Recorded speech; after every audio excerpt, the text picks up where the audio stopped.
Alright. Good morning guys. Another day, another fishing video na naman. So samahan nyo ko ngayong araw guys mag-fishing. Dito tayo sa Agpangi. So sulitin natin yung mga ilang araw na nandito tayo. Ang gamit ko nga palang setup is ultralight setup. Itong ating rod is kapong 702 na Gen 4. Then casking Brutus natin na 2000 series. Then yung line natin is I guess Proveros to na 4 pounds. Then yung leader line natin is 12 LB. Let's go. Tapos yung lure natin nga pala guys is from Sibuyan Tackle, Gyojin, 5 grams. Ito yung itsura nya. So try natin kung may dalang swerte yung mga lure ni Gyojin ngayong araw. Nag-strike guys. Parang tingag yata. Nasaktan yata yan. Yun. Sige. Dali. Sabi basta tingag talaga, uulit at uulit talaga yan eh. Ay, sinabit na. Labas, pastilan. Abilis na kasiksik. Dapat hinigpitan ko na agad. Siniksik. Nandyan pa kaya? Sabi ko sa inyo guys, pagka nakasiksik na, wala na. Ramdam ko pa yung pag-strike ni. Lakas.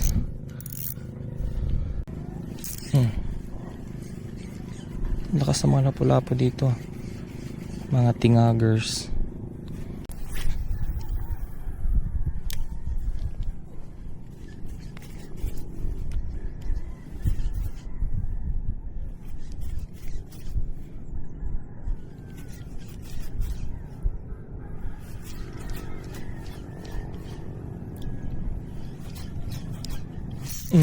Fish on. Fish on. Ang bilis nakakasiksik. Pambihira. Wala na pa naman gumagalaw. Ay, nandito guys. Namiss kita. I miss you. Bro, Rodelio, malaking problema na naman. Nalaki mo. Guys, ang laki. Ang laki talaga. Partidan laki.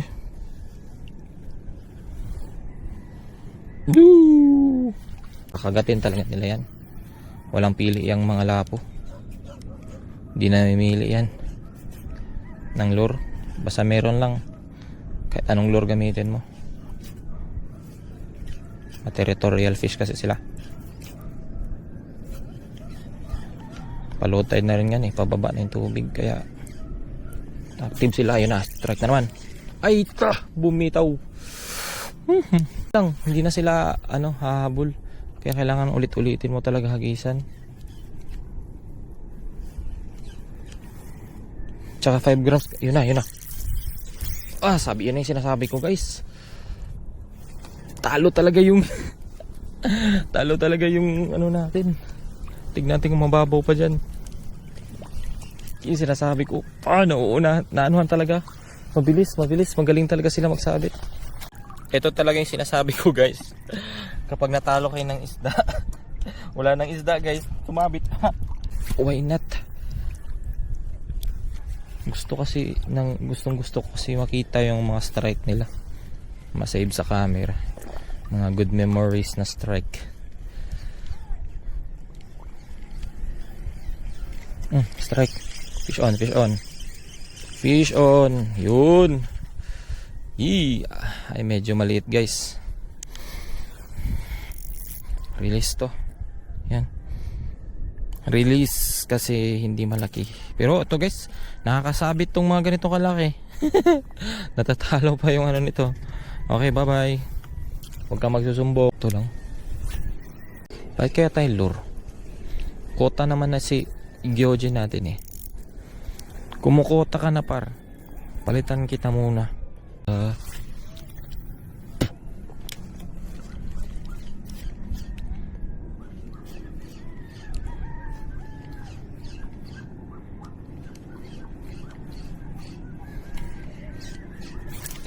Fish on! Fish on! Huwag kang magpapatalo, pare koy! Grabe to si Pyro, kotang-kota. Uy, good size na! Woo! Grabe to si Pyro, kakahagis ko pa lang sa'yo. Papakitang jealous ka sa akin, Pyro, Pabilib sa akin, Selfie! Woo! Ayaw nang maayos.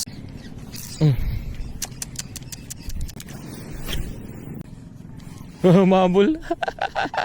Kapar. Sobrang tapang mo. Kasing laki mo lang alas yung lure ko. Paalam, my friend. Ayun na, mga lamba boys. Ready na sila sa bakbakan. Bilis-bilisan natin para makadami agad.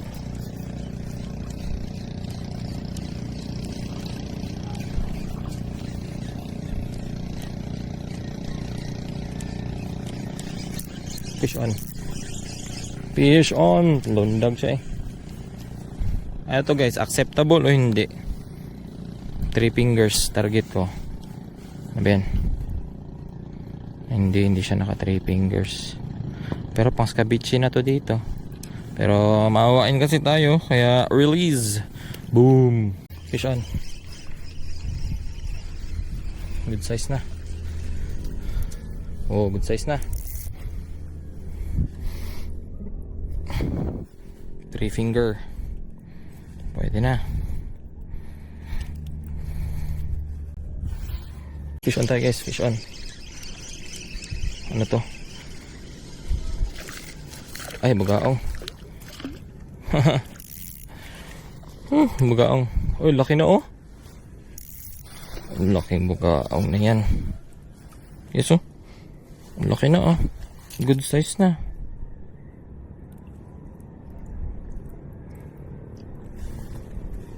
Ito na yung huli natin guys. 3 grouper, 2 crescent grunter.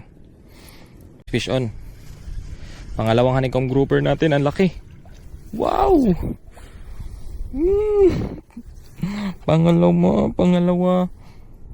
Pangalawa na malaki.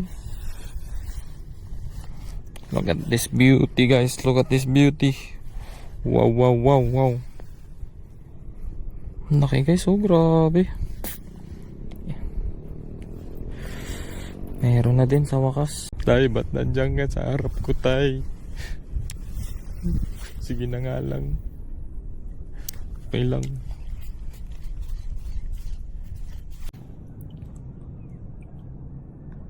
So guys, mag-charge muna ako ng camera, 12% na lang. So update ko kayo kung if ever madagdagan yung isda natin. So kahit 15 minutes lang tayo mag-charge, okay na. So update ko kayo mamaya guys. So ito na yung mga huli natin nga pala. Yan. May 2 malaking honeycomb grouper. Then 2 black na grouper. Yan, tingag tawag dito sa amin. Then 2 bugaong. Yan. So lalaki ng grouper Grabe. So update ko kayo mamaya guys.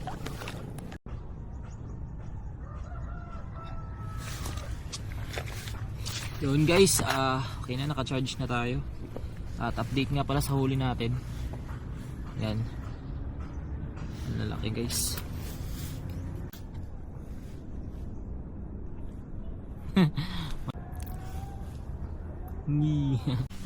Alright guys, balik tayo sa fishing. So kinuha ko lang yung camera. Ngayon nakapag 100% na tayo. Tara, let's go. Yan guys, nadali tayo ng needlefish. Timing, pagkagat ng needlefish, then hindi ko na naset hook, then nagka wind na tuloy. Ang haba Diyan na siya banda nag-strike. Nagulat ako, kala ko lapo-lapo lang. Talon-talon siya Putol.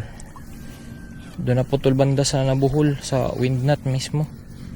Guys, sa mga naghahanap ng pang leader line for ultralight, ito pinili ko 12 LB. Minatch ko sa ating kapong and 6 pounds na line. Yan. So Sea-Night Monster dito guys, 100% na ano siya, fluorocarbon. And Japanese material din. Dagdagan na naman yung honeycomb natin. Nako, pauwi na sana. Good thing may nadagdag pa. Oh, honeycomb. Kala wala nang madadagdag eh. So hanggang dito na lang guys. Maraming salamat sa panonood sa ating fishing video. So ito lang yung mga nadali natin. Yan. Yan lang yung mga nadali natin. So perfect na to guys pang scabeche. Ang tama lang sa request ni Mrs. Sa mga na-injuries, panonood ng aking mga videos, huwag niyo po kalimutan mag-like, comment, share, and sa mga hindi pa nakapag-follow, follow niyo ako guys. Next Bee Fishing Adventure. Fish on guys! May bang scabeche na. Scabeche na.